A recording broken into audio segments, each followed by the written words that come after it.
It's just one of those quick and easy meals. People are always asking me for the ketogenic diet, like what's simple, what's easy, what's a go-to, and this is definitely one of ours.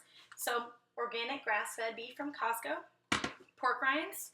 We don't get organic or anything fancy, we just get pork rinds. A half a cup of organics heavy whipping cream. This is from Central Market. I kept the packaging this time in case you wanted to pick it up at your local store and you guys would be able to do it as well, because that was a little bit of a concern. Organic, 100% organic oregano, and we have parsley and organic onion, salt and pepper as well. I use Himalayan pink salt all the time, and of course, onions. And that's it. It's like the easiest thing ever. I've already preheated my oven to 350, and I'm going to chop up some onions while I'm waiting for it to heat up. I use white onions, a very traditional kind of thing. Then I mix it up in a bowl, and let's do it.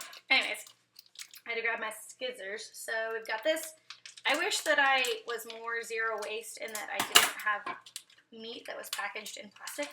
I just have not been able to find a decent meat market near me that has any kind of quality food as far as grass-fed beef, and I just don't. It's really frustrating. Then we're gonna add the onions. I use about a quarter cup, maybe an eighth of a cup of onions. We're not big on onions, and we like to chop them up really finely. I don't like to have big chunks of onion in our meatloaf, and I like to mix it with my hands. Some people do it with a spatula, but I kind of like to knead it in, make sure it's really well divided up, like, because you can see all these chunks here. I hate that. And I like it to be evenly dispersed throughout the meat. And then I also add the cream, and I do the same thing. I like massage it in. I spilled it everywhere. So I suppose my favorite. I just think it's really fun.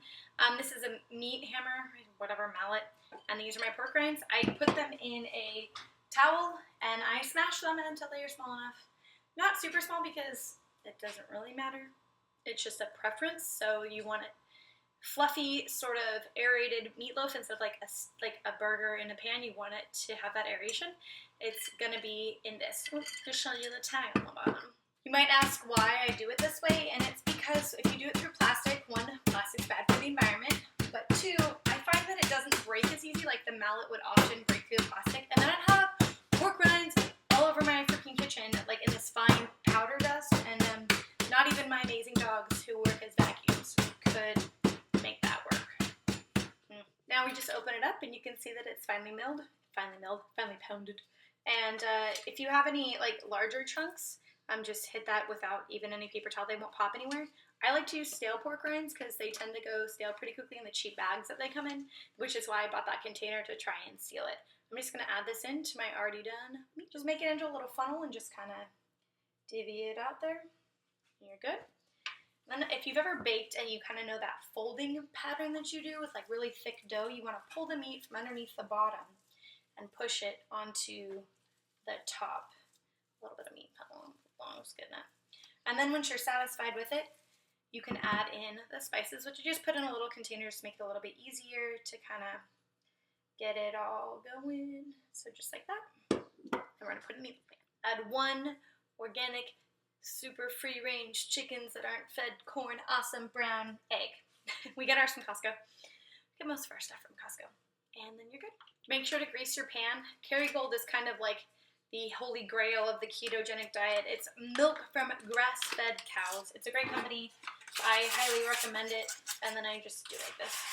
My grandma taught me, hi Mimi, taught me to like cut a piece of it off and then like use a paper towel to hold it on one. She's awesome. I'm like, no, I'm gonna smear it like this. Once you kind of smeared it in, just make it happen and put it in. The last couple times I made this, it got really dried out. It's a new oven for us, so I do have some aluminum foil to just wrap around, make sure it stays moist, and I'll let it cook for an hour.